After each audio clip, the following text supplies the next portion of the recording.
నమస్తే అండి. ఎన్ని సమస్యలున్నా, మీకు ఇష్టం ఉన్నా ఇష్టం లేకపోయినా నిద్ర అయితే పోవాల్సిందే. మరి చక్కగా నిద్ర పట్టాలంటే కొన్ని మనం దూరం పెట్టాల్సి ఉంటుంది నిద్రపోయే ముందు. ఏమిటది? ఒకసారి మనం ఈ వీడియోలో చర్చించుకోవడానికి మనం ప్రయత్నం చేద్దాం. వీటన్నింటిని కూడా మీ జీవితంలో పాటించడానికి ప్రయత్నం చేయండి. మళ్ళీ ఒకసారి ఈ వీడియో చూడండి. సాధ్యమైనన్ని ఎక్కువ వీటిలో మీరు పాటించడానికి ప్రయత్నం చేస్తారని చెప్పి మేము ఆశిస్తూ ఉన్నాం. మొట్టమొదటి విషయం అండి, మీకు తెలిసిందే, మీకు తెలియక కాదు, ఒకసారి నేను గుర్తు చేస్తున్నాను. డిజిటల్ టెక్నాలజీ ఏ స్థాయిలో అభివృద్ధి చెందుతోందో మనందరికీ తెలుసు. మీ సెల్ ఫోన్స్, మీ ట్యాబ్స్ అవన్నీ కూడా కాస్త దూరం పెట్టడానికి ప్రయత్నం చేయండి. ఎందుకంటే అండి, దానికి సంబంధించిన పరిశోధనలు జరిగాయి. సెల్ ఫోన్స్ నుంచి లేదా ట్యాబ్స్ నుంచి వచ్చే blue colour, white colour light బయటికి వస్తూ ఉంటుంది. కంటిన్యూగా లైట్ ఎమిషన్ డిజిటల్ స్క్రీన్స్ నుంచి. అది మన మెదడు మీద ప్రభావాన్ని చూపిస్తుంది. మన మెదడు రిలీజ్ చేసే మెలటోనిన్ అనే హార్మోన్ పై ప్రభావాన్ని చూపిస్తుంది. ఆ మెలటోనిన్ హార్మోన్ మనం నిద్రపోయిన ఆ సందర్భంలో ఎక్కువగా డెవలప్ అవుతూ ఉంటుంది. దాని మీద ప్రభావాన్ని చూపిస్తుంది. దానివల్ల మనకు నిద్రకు సంబంధించిన సమస్యలు వస్తూ ఉంటాయి. అందువల్ల దయచేసి ఈ డిజిటల్ టెక్నాలజీ కాస్త దూరం పెట్టడానికి ప్రయత్నం చేయండి. ముఖ్యంగా మీరు నిద్రపోయేటప్పుడు అంతగా కావాలి అనుకుంటే ఒక పుస్తకం తీసుకొని చదువుకోండి. ఆ పుస్తకం కూడా నేను సెల్ ఫోన్ లో చదువుతానండి అని చెప్పి అనుకోకండి. ఒక బుక్ అండి తీసుకొని ప్రశాంతంగా చదవండి. సెల్ ఫోన్ గానీ ట్యాబ్ గానీ దూరం పెట్టండి. ఇది పాటించండి. ఒక నెల రోజుల పాటు మీరు దీన్ని పాటించారంటే అది మీ జీవితంలో ఒక భాగంలాగా మారిపోతుంది. రెండో విషయం, కొద్దిమంది నిద్రపోవడానికి మందు బిళ్ళలు మింగుతూ ఉంటారు. నిద్ర గోళీలు, నిద్ర మాత్రలు ఏమన్నా పిలవండి మీరు. అయితే డాక్టర్స్ సజెస్ట్ చేస్తే వాళ్ళు మాత్రమే ఇలాంటి నిద్ర మాత్రలు వేసుకోండి. ఒక్కోసారి ఏమవుతుందంటే డాక్టర్స్ ఒక నెల రోజులు మీరు వాడండి అని చెప్పి సజెస్ట్ చేస్తారు. వీళ్ళు సంవత్సరాల తరబడి వాడుతూ ఉంటారు. ఆ తర్వాత 2 ఏళ్లకో 3 ఏళ్లకో డాక్టర్ దగ్గరికి వెళ్తే ఎప్పుడు చెప్పాను నేను ఇవి వాడమని చెప్పి అదే డాక్టర్ అంటాడు. మీరే చెప్పారు కదా డాక్టర్ అంటే, నేను నెల రోజులు వాడమని చెప్పాను, మీరు ఇలా 2-3 ఏళ్ళు వాడమని ఎవరు చెప్పారు అంటాడు. కొద్దిమందికి ఏమో హృద్రోగులు ఉంటారు, కొన్ని రకాల పెయిన్స్ ఉన్నటువంటి వాళ్ళు ఉంటారు. వాళ్లకు ఇగో 6 నెలలు వాడండి, 1 ఇయర్ వాడండి, డాక్టర్స్ సజెస్ట్ చేస్తారు ఏ డోస్ లో వాడాలి అన్నది. వాళ్ళు మాత్రమే వాడండి తప్ప మిగతా వాళ్ళు ఎవరు కూడా నిద్ర మాత్రలు వేసుకోవడానికి అలవాటు పడకండి. వాటిని దూరం పెట్టండి. ఎందుకంటే అండి, నిద్ర మాత్రలు నిద్రను తెస్తాయి, దాంతోపాటు సైడ్ ఎఫెక్ట్స్ కూడా తీసుకొస్తాయి. ముఖ్యంగా మన మజిల్స్ మీద ప్రభావాన్ని చూపిస్తాయి నిద్ర మాత్రలు. అలాగే మెమరీ లాస్ అయ్యేటటువంటి అవకాశం కూడా ఉంటుంది. మన ఆలోచన ధోరణి మీద, ఆలోచన విధానం మీద కూడా ప్రభావాన్ని చూపిస్తూ ఉంటాయి. అందువల్ల డాక్టర్స్ సజెస్ట్ చేస్తే అది మాత్రమే ఉపయోగించండి. ఎంతకాలం సజెస్ట్ చేస్తే అంతకాలం ఉపయోగించండి. వేరే సమస్యలు ఏమన్నా ఉంటే మీ డాక్టర్ తో మీరు చర్చించండి. మూడో విషయం, ఆల్కహాల్ తాగేవాళ్ళండి, నేను మందు తాగితే నాకు బాగా నిద్ర పడుతుంది అని చెప్పి అంటూ ఉంటారు. ఎస్, నిద్ర పడుతుంది, కరెక్టే. ఉదాహరణకు కొన్ని దేశాలలో వైన్ తాగుతూ ఉంటారు, కొన్ని దేశాలలో అయితే వడక తాగే వాళ్ళు ఉన్నారు. సరే, వేడి పుట్టించడానికి వడక తాగుతున్నాం అని చెప్పి అనేవాళ్ళు ఉన్నారు. రకరకాల దేశాలలో రకరకాల మద్యాలు తాగేవాళ్ళు ఉన్నారు. కొంత వైన్ తాగితే నిద్ర పడుతుందండి నాకు అని చెప్పి అంటూ ఉంటారు. నిజమే, నిద్ర పడుతుంది. కానీ అసలు సమస్య నిద్రలో సెకండ్ హాఫ్ లో స్టార్ట్ అవుతుంది. సినిమాలో కూడా ఇంటర్వెల్ తర్వాత సెకండ్ హాఫ్ ఉంటుంది చూసారా. సెకండ్ హాఫ్ కనుక సరిగ్గా లేకపోతే సినిమా ఫ్లాప్ అవుతుంది అని చెప్పి అంటూ ఉంటాం. ఇమ్మీడియట్ గా అయితే నిద్ర పడుతుంది. ఆ తర్వాత మెల్లిగా అండి ఆ ఆల్కహాల్ మెటబలైజ్ అవ్వాలి శరీరంలో. మీరు నిద్రపోయినప్పుడు మీ సెకండ్ హాఫ్ మొత్తం డిస్టర్బ్ అయిపోతుంది. రెస్ట్లెస్ లాగా మీరు తయారైపోతారు. ఉదయం లేచేసరికి అలా తయారయ్యి ఉంటారు. ఎందుకంటే అండి, నిద్రపోయేటప్పుడు రెమ్ అని చెప్పి పిలుస్తారు, ర్యాపిడ్ ఐ మూవ్మెంట్ అని చెప్పి అంటాం. ఆ నిద్రకు సంబంధించిన సాంకేతిక పదాలు ఉపయోగించే వాళ్ళందరికీ తెలుసు రెమ్ అంటే. సో ఆ ర్యాపిడ్ ఐ మూవ్మెంట్ మీద ప్రభావాన్ని చూపిస్తుంది మద్యం అనేది. దానివల్ల లాంగ్ టర్మ్ తీసుకొని చూస్తే చాలా సమస్యలు వస్తాయి. నిద్రకు సంబంధించిన సమస్యలు, అలాగే మీ ఏకాగ్రతకు సంబంధించిన సమస్యలు, జ్ఞాపక శక్తికి సంబంధించిన సమస్యలు చాలా వస్తాయి. తాగుడు అలవాటు ఎక్కువగా ఉన్నటువంటి వాళ్ళల్లో అది నిద్రను డిస్టర్బ్ చేస్తుంది. నాలుగో విషయం అండి, మీరు నిద్రపోవడానికి వెళ్లే ముందు పని చేయకండి. కొంతమంది బెడ్రూమ్ లో కూడా కూర్చొని పని చేస్తూ ఉంటారు. అవును, ఈ రోజుల్లో ఇంకా వర్క్ ఫ్రం హోమ్లు వచ్చాయి. రకరకాల పనులు చేసేవాళ్ళు ఉన్నారు. కంప్యూటర్స్ మీద పని చేసే వాళ్ళు ఉన్నారు, ల్యాప్టాప్స్ మీద వర్క్ చేసే వాళ్ళు ఉన్నారు. రకరకాల పనులు. అంతెందుకండి, ఈ మధ్య టీచర్స్ కానీ లెక్చరర్స్ కానీ వాళ్ళ లెసన్ ప్లాన్ రాయడం, సబ్మిట్ చేయడం, ఇవన్నీ కూడా చేయాల్సినటువంటి అవసరం వస్తోంది, క్రమక్రమంగా పెరుగుతోంది. ఎందుకంటే ఆన్లైన్ లో విద్యా విధానం, ఆన్లైన్ లో వస్తువులు డెలివరీ చేయడం, ఇవన్నీ జరుగుతూ ఉండేసరికి గవర్నెన్స్ విధానం కూడా పెరుగుతుంది. దానివల్ల ఆన్లైన్ లో ఎప్పుడు కనెక్ట్ అయి ఉండాల్సినటువంటి సమస్య, అవసరము. దీనివల్ల బెడ్రూమ్లలో కూడా పనిచేస్తూ కూర్చునే వాళ్ళ సంఖ్య క్రమక్రమంగా పెరుగుతోంది. ఒకప్పుడు ఏంటంటే మనం 1980s 70s ఆ మూవీస్ మనం తీసుకొని చూస్తే అందులో ఈ హీరో పెద్ద ఫైల్స్ వేసుకొని వచ్చి కూర్చొని బెడ్రూమ్ లో పని చేస్తుంటాడు. భార్య వచ్చేదో మాట్లాడుతూ ఉంటుంది. బెడ్రూమ్ లో కూడా పనేనా మీకు మాట్లాడుతూ ఉంటుంది. చూసే ఉంటాం మనం. ఇప్పుడేమో ల్యాప్టాప్స్, కంప్యూటర్స్ తయారయ్యాయి. సో మీరు పడుకునే ఆ గదిని, ఆ బెడ్రూమ్ ని నిద్రపోవడానికి, రెస్ట్ తీసుకోవడానికి, మానసిక ప్రశాంతతకు దానికి మీరు ఉపయోగించుకోండి తప్ప పని చేయడానికి ఆ బెడ్రూమ్ ప్రాంతాన్ని బెడ్ ని ఉపయోగించుకోకండి.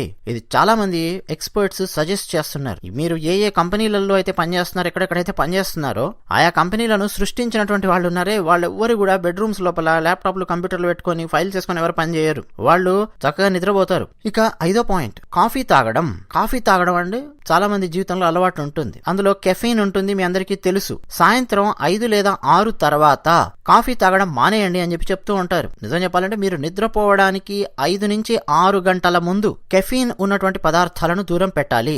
అప్పుడే మీకు నిద్ర బాగా పడుతుంది అని చెప్పి కొన్ని పరిశోధనలు తెలియజేస్తూ ఉన్నాయి. కెఫీన్ గనక మన శరీరంలోకి వెళితే ఒక 5-6 గంటల ముందు నుంచి రాత్రంతా మన నిద్రను అది పాడు చేస్తూ ఉంటుంది, డిస్టర్బ్ చేస్తూ ఉంటుంది అని చెప్పి కొన్ని పరిశోధనలు తెలియజేశాయి. ఇక 6వ విషయం, మీరు నిద్రపోయే ముందు ఫ్యాటీ ఫుడ్స్ ఏవి కూడా తీసుకోకండి. అంటే కొవ్వు పదార్థాలు ఉన్న పదార్థాలు ఏవి కూడా మీరు తీసుకోకండి.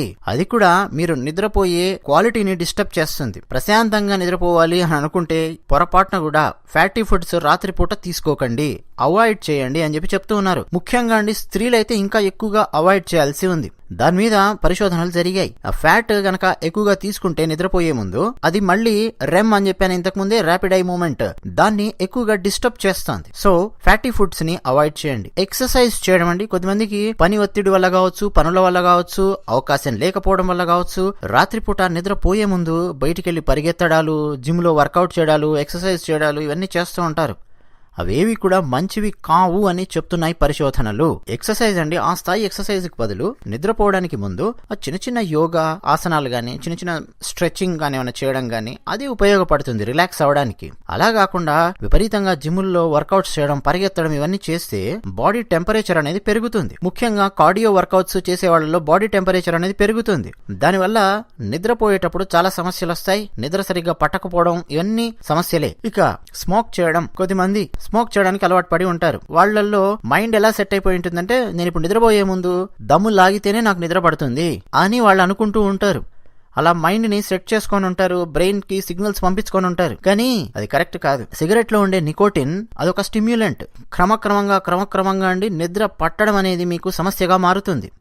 ఒక వయస్సులో ఉన్నప్పుడు నేను సిగరెట్ తాగుతున్నాను నాకు నిద్ర పడుతుందని చెప్పి అనుకుంటారు. కానీ క్రమక్రమంగా వయసు పెరుగుతూ ఉన్న కొద్దీ, ఒక సంవత్సరం గడుస్తున్న కొద్దీ మీ నిద్ర డిస్టర్బ్ అయిపోవడం, నిద్ర క్వాలిటీ డిస్టర్బ్ అవడం ఇవన్నీ కూడా మీరు సుస్పష్టంగా చూడొచ్చు. అంటే ఏం చేయాలి? నిద్రపోవడం కంటే ముందు స్మోక్ చేయడం అవాయిడ్ చేయండి, పక్కన పెట్టేసేయండి. ఇక మరో విషయం, టీవీలు చూస్తూ ఉంటారు, చూడొచ్చు. నేను కూడా చూస్తాను, మీరు చూస్తారు, అందరం చూస్తాం. కానీ ఏ టీవీ షోస్ మీరు చూస్తున్నారు అన్నది అతి ముఖ్యమైనటువంటి పాయింట్. నిద్రపోయే ముందు, నిద్రపోవడానికి గంట ముందు, గంటన్నర, 2 గంటల ముందు ఎలాంటి టీవీ షోస్ మీరు చూస్తున్నారు ఒకసారి ఆలోచించండి. విపరీతమైన బ్యాక్గ్రౌండ్ మ్యూజిక్స్ తో, విపరీతమైన సమస్యలతో మిమ్మల్ని ఆలోచింపజేస్తూ, డిస్టర్బ్ చేస్తూ, మీకు ఒక రకమైన బాధ, భయాలు, కోపాలు, డిప్రెషన్స్ ఇవన్నీ సృష్టించే టీవీ షోస్ ఉంటాయి. మీ బీపీని పెంచే టీవీ షోస్ ఉంటాయి. కొన్ని టీవీ సీరియల్స్ ఉండొచ్చు, టీవీ షోస్ ఉండొచ్చు, వార్తలు ఉండొచ్చు, ఏవైనా ఉండొచ్చు. అవేవి కూడా మీరు చూడకండి.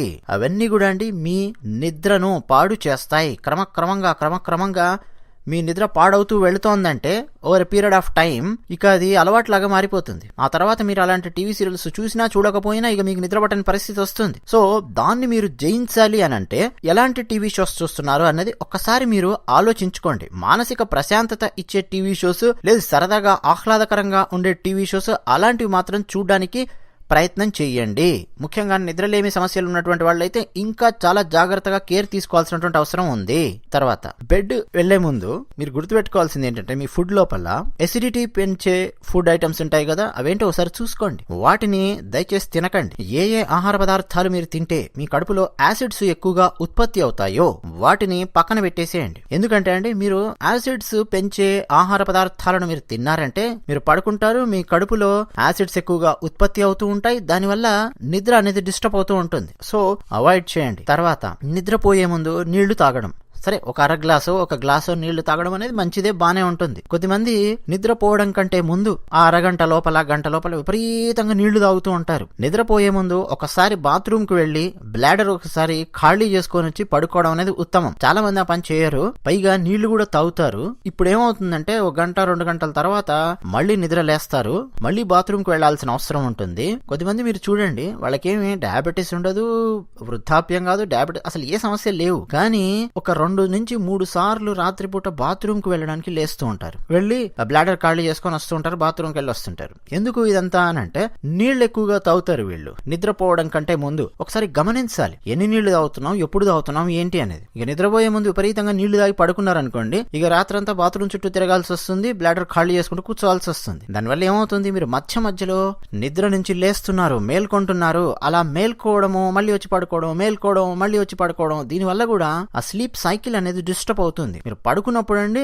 అసలు చాలా డీప్ స్లీప్ లోకి వెళ్ళి నిద్రపోగలిగితే అది చాలా గొప్ప విషయం. సో ఇది కూడా ఒకసారి కేర్ తీసుకోండి. ఇంకా చాలా ముఖ్యమైన విషయం, భార్య లేదా భర్త కొట్లాడకండి, పోట్లాటలొద్దు. పడుకోవడం కంటే ముందు 1 గంట, గంటన్నర, 2 గంటల ముందు నుంచి కావచ్చు పోట్లాడడం, ఒకరినొకరు నిందించుకోవడం, ఒకరినొకరు తిట్టుకోవడం, భార్య భర్తను తిట్టడం, భర్త లేకపోతే భార్యను తిట్టడం, అనవసరమైన విషయాలు మాట్లాడడం, వీళ్ళిద్దరి మధ్య వివాదాస్పదమైన విషయాలు మాట్లాడడం. కొద్దిమంది అయితే టీవీ సీరియల్స్ లో వచ్చే విషయాలు, లేకపోతే బిగ్ బాస్ షోనో, లేకపోతే క్రికెట్ కావచ్చు, రాజకీయాలు కావచ్చు, సినిమాలు కావచ్చు, ఏవో చర్చలు వస్తూ ఉంటాయి. సహజం కదా, మనుషులైనాక చర్చలు వస్తూ ఉంటాయి. అలాంటి చర్చలను సాధ్యమైనంత వరకు అవాయిడ్ చేయండి అని నేను చెప్పలేను, వస్తాయి. కానీ ఒకరు ఒక విషయం గురించి మాట్లాడుతున్నప్పుడు మరొకరు పెద్దగా రెస్పాండ్ అవ్వకుండా ఉండడం అనేది ఉత్తమం. ఇప్పుడు ఇద్దరు డిఫరెంట్ పార్టీస్ కు చెందిన వాళ్ళు అనుకోండి, భార్య భర్త.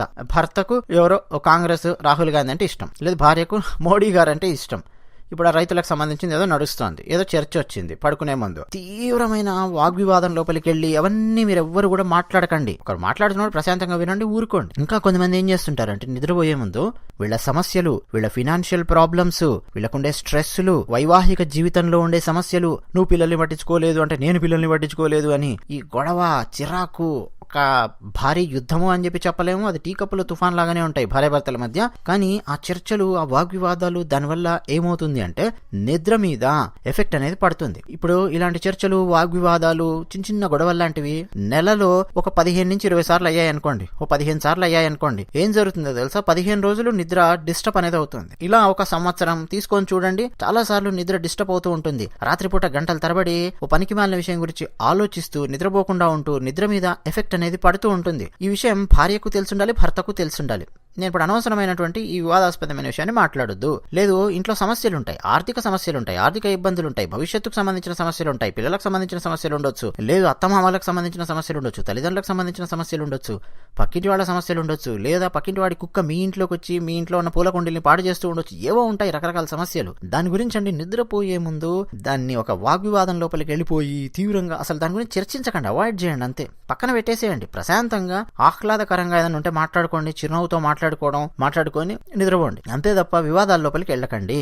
ఎందుకు చెప్తున్నారు అని అంటే ఇలాంటి సమస్యలండి ఐదర్ భార్యకు గాని లేదా భర్తకు గాని లేదా ఇద్దరికి కానీ నిద్రలేమి సమస్యలను భవిష్యత్తులో తెచ్చిపెట్టే అవకాశాలు ఎక్కువగా ఉన్నాయి అని పరిశోధనలు జరిగాయి. పాశ్చాత్య దేశాలలో ఆ పరిశోధనలు నిరూపించాయి. లాంగ్ టర్మ్ భార్యాభర్తలు రాత్రిపూట పడుకునే ముందు ఈ ఫినాన్షియల్ ఇష్యూస్, గొడవలు, సమస్యలు వాటి గురించి చర్చించడం, కొన్నిసార్లు అండి వాగ్వివాదం కాదు, వాదోపవాదాలు కూడా కాదు, మామూలుగా మాట్లాడుతున్నట్టే ఉంటుంది ఆర్థిక పరమైన సమస్యల గురించి. అసలు ఆ సమస్యల గురించి మాట్లాడడం ఎందుకు పడుకునే ముందు? అవాయిడ్ చేయండి, అసలు ఏమీ మాట్లాడకండి, అవాయిడ్ చేయండి. ఉదయం ఉంది మాట్లాడుకోవడానికి, డే అంతా ఉంది, డేలో మాట్లాడండి. ఇది చాలా ముఖ్యమైన విషయం. తర్వాత లైట్స్ ఆపేయడం మర్చిపోకండి.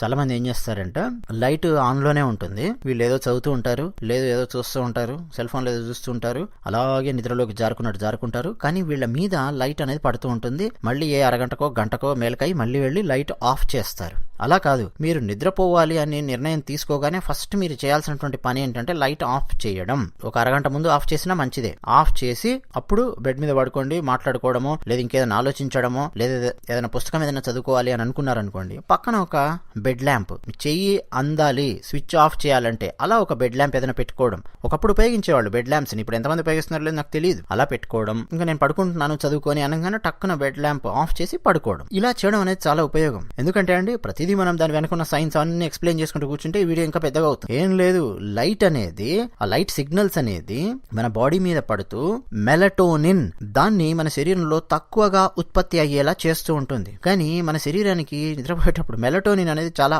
అవసరం. నిద్రపోయే సందర్భంలో అండి న్యాచురల్ గా ఉత్పత్తి అవ్వాల్సినటువంటి హార్మోన్ అది మెలటోనిన్, అది తగ్గిపోతుంది. సో దానికి లైట్లకి ఎఫెక్ట్ ఉంది అని చెప్పి కొన్ని పరిశోధనలు నిరూపించాయి. సో సాధ్యమైనంత వరకు లైట్స్ ఆఫ్ చేసేయండి నిద్రపోవడం కంటే ముందు. ఒక బెడ్ ల్యాంప్ ఉందనుకోండి చిన్నది, మంచిదే. మళ్ళీ అందులో బెడ్ ల్యాంప్ ఏ కలర్ బెడ్ ల్యాంప్ ఉంటే ఏం జరుగుతుంది, ఏమవుతుంది, ఏం ఎఫెక్ట్ పడుతుంది అన్న దాని మీద కూడా రకరకాల పరిశోధనలు ఉన్నాయి. సో ఇవన్నీ కూడా మీరు కేర్ తీసుకుంటారని చెప్పి నేను అనుకుంటున్నాను. నేను చెప్పినవన్నీ కూడా అండి ప్రాక్టికల్ విషయాలు, ఏవి కూడా అభూత కల్పనలు కావు, అన్ని ప్రాక్టికల్ విషయాలే. మరి ఈ వీడియో మీలో ఎంతమందికి నచ్చిందో లేదో నాకు తెలియదు. ఇలాంటి ఉపయోగపడే వీడియోస్ మేము పెడుతున్నప్పుడు చాలా తక్కువ మంది చూస్తూ ఉంటారు. అది సమాజం యొక్క కర్మ, అది కూడా నేను చెప్తున్నాను. టీ మిక్స్చర్ ఛానల్ నచ్చితే సబ్స్క్రైబ్ అవ్వండి, వీడియో నచ్చితే లైక్ కొట్టండి, నచ్చకపోతే డిస్లైక్ కొట్టండి. మీరేమనుకుంటున్నారో మీ అభిప్రాయాలను మీరు కూడా మాతో రాసి పంచుకోవచ్చు. ధన్యవాదాలు.